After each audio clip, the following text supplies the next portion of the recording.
साथियों नमस्कार। साहित्यिक संवर्धन मंच नाम के यूट्यूब चैनल पर आप सभी का इस क्लास में स्वागत है, अभिनंदन है। आज हम अनिवार्य हिंदी कक्षा 12 की पाठ्यपुस्तिका सृजन के 5वें काव्यखंड वीर रस के कवित, जिनके कवि रीतिकाल की काव्यधारा या रीतिकाल में आप यूँ समझें कि रीतिकाल तो है ही है, लेकिन उसमें भी अपवाद के कवि। रीतिकाल में आमतौर पर सभी कवियों ने श्रृंगारपरक रचनाएं की है, लेकिन भूषण उनके अपवाद है। उनकी कविताएं वीर रस से लबरेज है। वीर रस के कवित जिसमें छत्रपति शिवाजी के वीरता और शौर्य का जो चित्रण किया गया है, हम उसकी चर्चा करेंगे। तो सबसे पहले इस पाठ का सामान्य परिचय और उसके उपरांत जो भी वीर रस के 5 कवित है उन सारों की व्याख्या करेंगे। तो देखिए, सामान्य परिचय या पाठ परिचय में पाठ परिचय एक बार किया जा रहा है, लेकिन पाठ परिचय की सारी चीज़ों की व्याख्या हम कवित में करेंगे, जहाँ इनके 5 कवित दिए गए हैं। प्रस्तुत पाठ में कविवर भूषण के 5 कवित लिए गए हैं और 5 का अध्ययन हम करने वाले हैं। शिवाजी जब युद्ध के लिए प्रस्थान करते हैं तो संसार भर में खलबली मच जाती है, अफरा तफरी मच जाती है। धूल के गर्द में सूर्य जो है तारे जैसा लगने लगता है, समुद्र थाली में रखे पारे की तरह प्रतीत होता है। औरंगजेब के दरबार में समुचित सम्मान न पाकर क्रोध से उबलते शिवाजी का रौद्र लाल मुख देखकर औरंगजेब का मुख काला और उसके सिपाहियों का मुख भय से पीला पड़ जाता है। इनको हम पहले कवित में पढ़ेंगे। शेषनाग विधाता व यमराज के दायित्वों को असल में तो शिवाजी ही निभाते हैं। शिवाजी का शत्रुओं पर आधिपत्य ऐसा है जैसे इंद्र का जंबासुर पर, बड़वानल का सागर पर, राम का रावण पर, वायु का बादलों पर, शंकर का कामदेव पर, परशुराम का शेषबाहु पर, दावा अग्नि का वृक्षों पर, चीते का मृग के समूह पर, शेर का हाथियों पर, प्रकाश का अंधकार व श्री कृष्ण का कंस पर है। इस प्रकार शिवाजी भी मिलेच्छों पर अपनी ताकत या अपनी वीरता प्रदर्शित करते हैं। इसी प्रकार शिवाजी की तुलना गरुड़, सिंह, इंद्र, बाज और सूर्य से कवि भूषण करते हैं। कवि मानता है कि सूर्य के समान नव खंड भूमंडल पर सर्वत्व शिवाजी का वर्चस्व है, शिवाजी का आधिपत्य है। तो अब हम जो शिवाजी के या वीर रस के कवित है उसकी चर्चा करेंगे। तो देखिए, पहला कवित।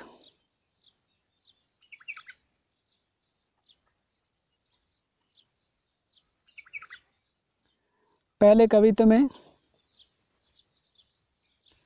साजी चतुरंग सैन अंग में उमंग धारी, सरजा शिवाजी जंग जीतन चलत है। भूषण भनत नाद बियत नगारन के, नदी नद मद गेबरन के रलत है। एल फैल खेल भेल खलक में गेल गेल, गजन की ठेल पैल सेल उछलत है। तारा सो तरनी धूरी धारा में लगत जिमी, थारा पर पारा पारा वर यूं हलत है। अब कठिन शब्दार्थ देखिए, फिर हम इनकी व्याख्या करेंगे। कठिन शब्दार्थ में साजी यानी कि सजा या सजी हुई, चतुरंग 4 अंग, सेना के 4 अंग या चतुरंगिनी सेना, जिसमें पैदल सेना, गज सेना, रथ सेना और अश्व सेना। उमंग धारी यानी कि धारण करना। सरजा, सरजा उपाधि है जिसको सिरजा कहते हैं। और फिर आपके आगे देखें, भूषण भनत यानी कि कहना, बियद यानी कि अत्यधिक, नगारण यानी कि नगारे, नदी नदी यानी कि नदी और नाले, मद यानी कि मदधारा, गेबरन यानी कि हाथी, खलक यानी कि संसार, गेल यानी कि गली गली, गज यानी कि हाथी, शेल यानी कि पर्वत, उछलत यानी कि खिसकना या हिलना। तारा हो गया, तरने पृथ्वी को कहते हैं। और आगे आप अंतिम पंक्ति देखिए, थारा यानी कि थाली, पारा यानी कि जो पारा होता है वो, पारावर यानी कि समुद्र। अब देखिए इसके कठिन शब्दार्थ के बाद में हम वीर रस के कवित या शिवाजी के जो कवित है उसका भावार्थ करेंगे कि इस जो पहला पद या पहला कवित है इसमें भूषण ने छत्रपति शिवाजी जो उनके आश्रयदाता रहे हैं, पन्ना नरेश छत्रपाल और मराठा नरेश छत्रपति शिवाजी, उनकी सेना का अतिशयोक्तिपूर्ण वर्णन किया है। यानी कि इस प्रकार से बढ़ा चढ़ा करके वर्णन किया है, जैसा कि हम इसमें देखें। साजी चतुरंग सैन अंग में उमंगधारी, सरजा शिवाजी जंग जीतन चलत है। यानी कि जब शिवाजी रण क्षेत्र में दुश्मन से मुकाबला करने जाते हैं तो उनकी चतुरंगिनी सेना सज धज करके और जब मन में उमंग धारण करके मैदान पर या रण की ओर उन्मुख होती है तो उसके स्वभाव से, उनकी चाल चलन से ऐसा उमंग और उत्साह से पता पड़ता है कि शिवाजी किसी बड़े विजय अभियान के लिए रण क्षेत्र की ओर कूच कर रही है। और तब क्या स्थिति बनती है, भूषण भनत नाद बियद नगारण के, नदी नद मद गेबरण के रलत है। भूषण कहते हैं कि उस समय जो जोरदार युद्ध के नगारों की आवाज़ आती है जो पूरे क्षेत्र में फैल जाती हैं, और जब वो युद्ध में या सेना में हाथियों के बड़े बड़े समूह और वो भी मदमस्त हाथी चलते हैं, तब क्या होता है, गली गली में या हर क्षेत्र में अफरा तफरी मच जाती है। खलक संसार को कहते हैं कि जहाँ से शिवाजी की सेना निकलती है वहाँ पर एक प्रकार से अफरा तफरी मच जाती है, शोर पूरे क्षेत्र में गूंज जाता है और लोगों को उस समय ये स्पष्ट हो जाता है कि शिवाजी अपनी सेना को लेकर के किसी विशेष युद्ध अभियान की ओर निकल रही है। फिर गजन की ठेल पेल सेल उछलत है। बड़े बड़े हाथी और उनकी चाल, उनके चलना और उनके चलने से बड़े बड़े जो पर्वत है वो भी खिसक जाते हैं। यानी कि इतना ज़बरदस्त नाद उन हाथियों के चाल में होता है कि विशाल पर्वत खंड भी अपने जगह को त्याग देते हैं, यानी कि वो भी खिसक जाते हैं। और तब क्या होता है, तारा सो तरनी धूरी धारा में लगत जिमी। तारा सो तरनी यानी कि जो सूर्य होता है धरती पर, इनकी जो चतुरंगिनी सेना चलती है तो उनकी गर्द जब आसमान में जाती है तो सूर्य जितना बड़ा होता है उसका आकार रात्रिकालीन तारों के जितना छोटा हो जाता है। और फिर थारा पर पारा पारावर यूं हलत है। और जो समुद्र, जो विशाल समुद्र, अकाय समुद्र, वो भी किसी थाली पर रखे हुए पारे की तरह छोटा दिखता है, क्योंकि जो युद्ध के लिए चतुरंगिनी सेना निकलती है तो आसमान में और सारी धरती पर, सारी पृथ्वी पर, पूरे खलक में एक प्रकार से धुंधलापन छा जाता है, गर्द उड़ती है, जिससे समुद्र और सूर्य बहुत छोटे दिखते हैं। तो इसमें आपके अतिशयोक्तिपूर्ण अलंकार है। और पारा और पारावर में सभंग यमक अलंकार का प्रयोग हुआ है, तो ये महत्वपूर्ण है। अब आप देखिए दूसरा कवित, सबन के यू पर ही ठाडो रही बे के जोग, ताई खरो कियो 6000 इनके नियरे, जानी गेर मिशिल गुशीले गुस्साधारी मन, कीनो नहा सलाम न बचन बोले शियरे, भूषण भनत महावीर बलकन लाग्यो, सारी पातशाही के उड़ाए गए जियरे, तमकते लाल मुख शिवा को निरखी भये, श्या मुख नौरंग सिपा मुख पियरे। अब आप देखिए दूसरे कवित में, इस कवित में कठिन शब्दार्थ देख लीजिए। ठाडो यानी कि खड़ा, जोग यानी कि योगे, खरो यानी कि खड़ा, 6000 यानी कि 6000 मनसबदारी प्रथा में होता था, नियर यानी कि पास में, गैर मिशिल यानी कि अनुचित, धारी यानी कि धारण करना, सियर यानी कि शीतल, महावीर यानी कि यहाँ शिवाजी के लिए प्रयुक्त हुआ है, बलकल यानी कि क्रोध से बोलना, पातशाही यानी कि बादशाहत, जियर यानी कि हृदय, और फिर आप देखें तमकते, तमक यानी कि क्रोध, निरखी यानी कि देखकर, श्यामुख यानी कि काला मुख, नौरंग यानी कि औरंगजेब, पियर यानी कि पीला, सिपा मुख यानी कि सिपाहियों के मुख। ये तो अपनी बात हो गई है कठिन शब्दार्थ की। और अब दूसरे कवित में भी शिवाजी के जोशीले और शिवाजी के स्वाभिमान के संबंध में है कि जब मिर्ज़ा राजा जयसिंह, आपको पता है पुरंदर की संधि के तहत शिवाजी को औरंगजेब के दरबार में, औरंगजेब के समक्ष प्रस्तुत करते हैं, तब क्या घटनाक्रम होता है उसका इस कवित में पूरा जिक्र किया गया है। अब देखिए, शबन के ऊपर ही ठाडो रही बेके जोग, ताही खरो कियो 6000 के नियरे। यानी कि जो शिवाजी है वो कोई सामान्य नहीं बल्कि सभी राजाओं में श्रेष्ठ है, यानी कि उनका कद और उनका ओहदा सबसे ऊपर है। लेकिन उसी शिवाजी को ताई खरो की 6000 इनके नियरे, यानी कि मुग़ल साम्राज्य में या मुग़ल व्यवस्था में 6000 मनसबदार, जिनके पास 6000 की मनसबदारी या ओहदा होता था, वो एक सामान्य माना जाता था और शिवाजी को भी उस सामान्य कद की तरह खड़ा कर दिया गया। जबकि हकीकत यह है कि सबसे ऊपर या सब में ऊंचा स्थान शिवाजी का है।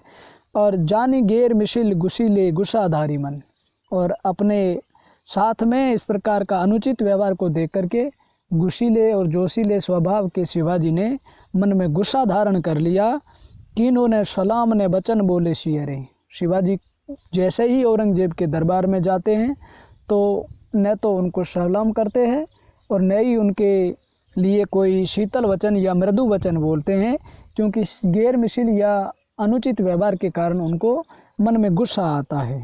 फिर क्या होता है कि भूषण भनत महावीर बलकन लाग्यो। भूषण कहते हैं कि शिवाजी या महावीर छत्रपति शिवाजी क्रोध में आकर के जैसे ही बोलने लगते हैं, तब सारी पातशाही के उड़ाए गए जियरे और सारी बादशाहत के, सारे मुग़ल साम्राज्य के सेनापति और मुग़ल सम्राट औरंगजेब के हृदय में एक प्रकार से होश उड़ गए, यानी कि उनमें एक प्रकार से भय पैदा कर दिया। और फिर क्या होता है, तमकतन लाल मुख शिवा को निरखी भय। क्रोध से शिवाजी का मुंह या शिवाजी का चेहरा पूरी तरह से लाल हो गया था और उस लाल चेहरे में जो आक्रामकता दिखी उसको देख कर के श्याम मुख नौरंग, औरंगजेब का तो काला मुख हो गया और साथ साथ सिपा मुख पियरे, उनके सिपाहियों के, उनके सेनापतियों के मुंह पीले पड़ गए। यानी कि क्रोध के तमातम या क्रोध से लाल चेहरे को देख करके सारी बादशाहत में, सारे मुग़ल साम्राज्य के सेनापतियों में एक प्रकार से भय का आवरण छा गया।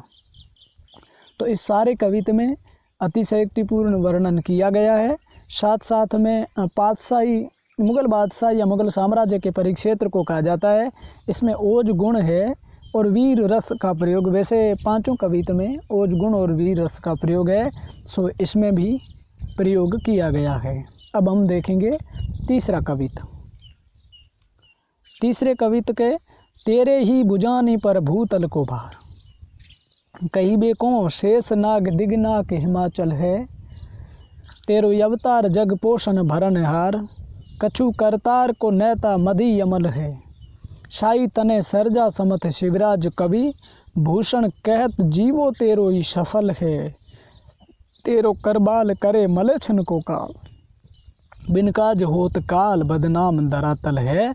अब आप इसका पहले तो कठिन शब्दार्थ देख लें। मैं आपको दोबारा बता दूं कि कठिन शब्दार्थ ही एकमात्र ऐसी कड़ी है जो आपके हिंदी संसार को समृद्ध कर सकता है, जिसकी वजह से आप किसी भी क्लिष्ट व्याख्या को भी श्लिष्ट बना सकते हैं या सरल बना सकते हैं। देखिए कठिन शब्दार्थ में भूतल पृथ्वी को कहते हैं। शेषनाग दिखनाग दिशारूपी हाथी, हिमाचल यानी कि हिमालय पर्वतमाला, जग पोषण यानी कि संसार का पोषण करना, करतार यानी कि विधाता, तामदी यानी कि उसमें, अमल यानी कि प्रयत्न कोशिश, शाही यानी कि शिवाजी के, शाही तने यानी कि शाहजी के पुत्र, समर्थ यानी कि समर्थ, और फिर करबाल कहते हैं तलवार को, मिलेचन यानी कि मिलेच या मुगल वंश। फिर कोई कठिन शब्दार्थ नहीं है, सामान्य शब्द का प्रयोग हुआ है। अब देखें अपन इसका भावार्थ।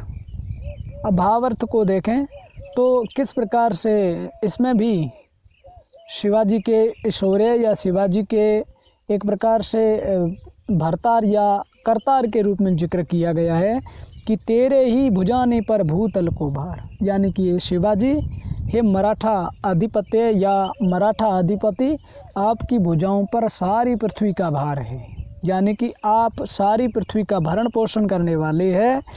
कहीबे को शेषनाग दिग्नाग हिमाचल है, यानी कि कहते हो हम देते हैं कि पृथ्वी शेषनाग पर या दिग्नाग पर या हिमाचल या हिम पर्वत पर टिकी हुई है, लेकिन ये तो मात्र कहने भर को है। लेकिन सारी पृथ्वी का जो भार है वो तो हमारे मराठा साम्राज्य के अधिपति छत्रपति शिवाजी पर है। फिर 13 अवतार जग पोषण भरणहार, और आपका इस धरती पर आना या आपका अवतरित होना इस संसार के भरण पोषण के लिए है, यानी कि संसार के भरण पोषण के लिए भगवान ने आपका सृजन किया। लेकिन कछु करतार को नेता मधी अमल है, लेकिन इस प्रकार से आपका आना और प्रकृति पर या इस संसार का भरण पोषण करना, इसमें संसार के स्वामी या भरतार का या भगवान का कोई भी प्रयत्न नहीं है, यानी कि यह तो आपका आना हुआ और संसार का कल्याण संभव हुआ। शाही तने सरजा समथ शिवराज कवि, यानी कि हे शाहजी के पुत्र शिवाजी, आप एक समर्थ और शक्तिशाली राजा है जो पूरे जग का भरण पोषण करने में सक्षम है, या पूरे जग का पोषण करने में आप सक्षम है। आगे देखिए, भूषण कैत जीवो तेरो ही सफल है, और अगर किसी का इस संसार में जीना सफल है तो भूषण कहते हैं कि शिवाजी का इस धरती पर जीना सफल है, क्योंकि वो जग के संसार के भरण पोषण के लिए आए हुए हैं। तेरो करबाल करे मिलेच्छन को काल, और जो आपके हाथ में तलवार है वो मिलेच्छ यानी कि मुगलों के काल के रूप में है, मुगलों के लिए एक प्रकार से मृत्यु का पैगाम है। बिन काज होत काल बदनाम धरातल है, यानी कि मृत्यु के देवता यमराज बिना किसी कारण के बदनाम होते हैं कि काल ने इसका या यमराज ने इनका श्वास रोक लिया, यानी कि उनको मार दिया, जबकि इस संसार के लिए या इन मिलेच्छ वंश के लोगों के लिए या आतताइयों के लिए काल के रूप में काम तो आपकी तलवार और आप कर रहे हैं, यानी कि यह शिवाजी के संदर्भ में कहा गया है। तो ये हमारा तीसरा कवित। अब अगला कवित देखेंगे। अगला कवित, इंद्रजिम जंब पर बाड़व ज्यों अम्ब पर, रावण सदम्ब पर रघुकुल राज है, पवनवरी वाह पर शंभुरति नहा पर, ज्यों शेष बाहु पर राम द्विज राज है, दावा द्रुम दंड पर चीता मृग झुंड पर, भूषण वितुंड पर जैसे मृग राज है, तेजतम अंश पर कानज में कंस पर, जो मिलेज वंश पर शेर शिवराज है। कठिन शब्दार्थ देखिए, फिर हम इसका सरलार्थ या भावार्थ करेंगे। इंद्र का मतलब हो गया जंब, यानी कि जंबासुर नामक दैत्य। बाड़व यानी कि जंगल में, माफ़ी चाहूँगा, जल में लगने वाली आग या समुद्र में लगने वाली आग। अम्ब यानी पानी, सदम्ब यानी कि अहंकारी, रघुकुल राज यानी कि श्री राम, पवन यानी कि पवन, वरिवा यानी कि बादल, शंभु शिव को कहते हैं, रतिना यानी कि कामदेव। आगे शेषबाहु या शेषबाहु एक शासक है, और द्विजराज यानी कि ब्राह्मण में श्रेष्ठ अर्थात परशुराम, दावा यानी कि जंगल में लगने वाली आग, द्रुमदंड यानी कि वृक्षों का समूह या झुंड, मृगझुंड यानी कि हिरणों का समूह, वितुंड यानी कि हाथी, मृगराज यानी कि सिंह, और तम अंधकार अंश यानी कि भाग, कान्हा यानी कि कृष्ण, मिलेच्छ वंश यानी कि मुगल वंश, और शेर यानी कि शेर, शिवराज यानी कि शिवाजी। कठिन शब्दार्थ होने के बाद में हमारा व्याख्या करने का जो तरीका या व्याख्या करने का जो प्रकरण शुरू होता है काफ़ी हद तक सरल होता है। इंद्र जिम जंब पर, जिस प्रकार से इंद्र जंबासुर पर या जंबासुर नामक राक्षस का इंद्र ने वध किया या उन पर भारी पड़े। बाडम्ब जुम अम्ब पर, समुद्र में लगने वाली आग समुद्र के पानी पर, यानी कि समुद्र में जब आग लगती है तो समुद्र के पानी को सोख लेती है, उसको बड़वा अग्नि कहते हैं या बड़वा नल कहते हैं। आग के भी कई प्रकार होते हैं। जंगल में लगने वाली आग को दावा अग्नि या दावा नल कहते हैं, और जब हमें भूख लगती है तो पेट में आग लगती है उसको जठरा अग्नि कहते हैं। तो ये अलग अलग संदर्भ में, तो समुद्र में लगने वाली आग समुद्र के पानी को सोख लेती है।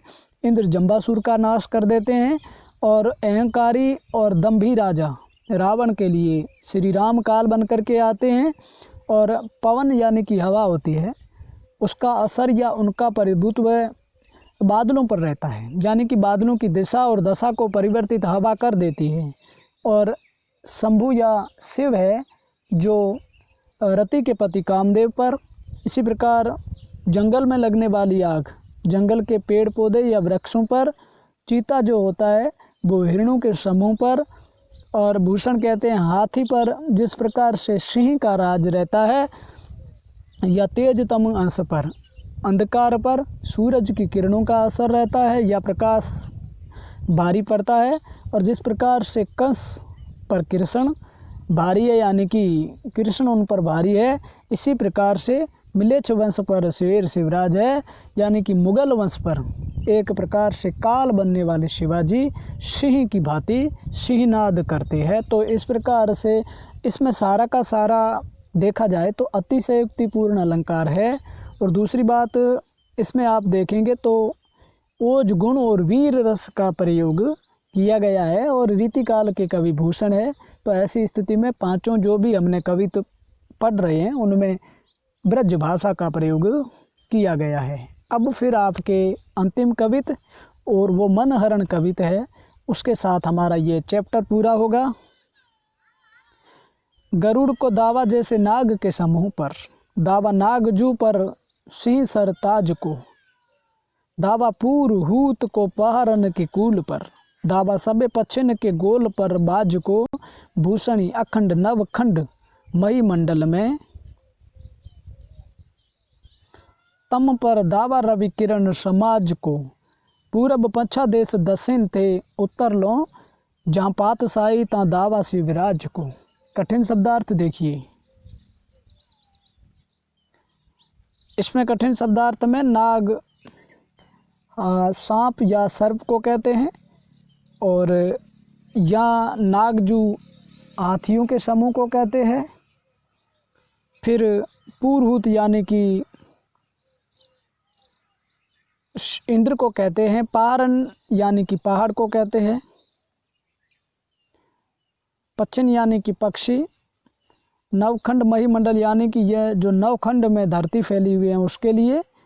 और अगले कठिन शब्दार्थ की बात करें तो तम अंधकार को कहते हैं, रवि किरण समाज यानी कि सूर्य की किरणों का समूह, पूरब पच्छा यानी कि पूरब से पश्चिम तक, बादशाह यानी कि बादशाह का शासन, औरंगजेब का शासन, और शिवराज शिवाजी को कहा जाता है। अब आप देखिए इसके कठिन शब्दार्थ होने के बाद में व्याख्या को।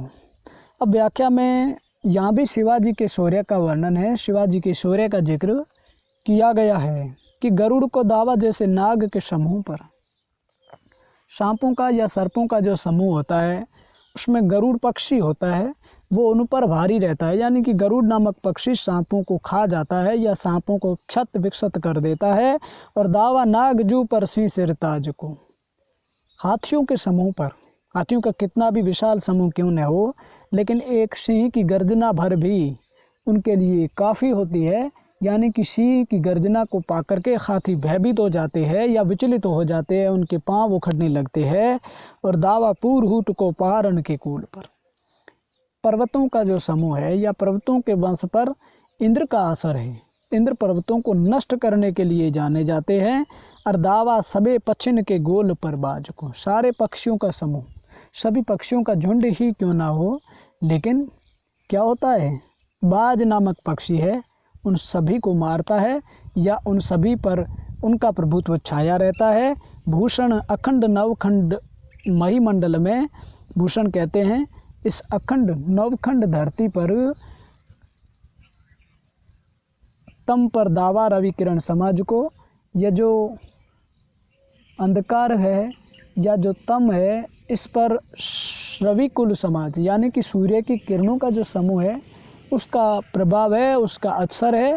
जैसे ही प्रातःकालीन सूर्य की रश्मियाँ निकलती है और अंधकार का पटाक्षेप हो जाता है और पूरब पश्चिम देश, पूरब पश्चिम देश से लेकर के दक्षिण ते उत्तर लो, पूरब से पश्चिम और दक्षिण से उत्तर तक जहाँ पातशाही ता दावा शिवराज को, यानी कि पूरब से पश्चिम और दक्षिण से उत्तर तक जहाँ शिवाजी के शासन है, या यूँ समझें कि जहाँ पूरब से पश्चिम और उत्तर से दक्षिण तक जहाँ मुग़ल बादशाहों का शासन है, वहाँ पर तो दबदबा, वहाँ पर तो असर छत्रपति शिवाजी का है।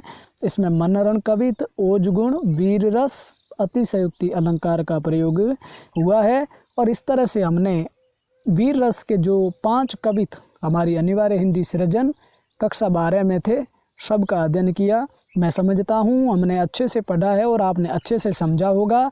और अब आपसे लेते हैं इजाज़त, मिलेंगे फिर इस प्रकार के और नए वीडियो के साथ। आप सभी को जय हिंद, वंदे मातरम।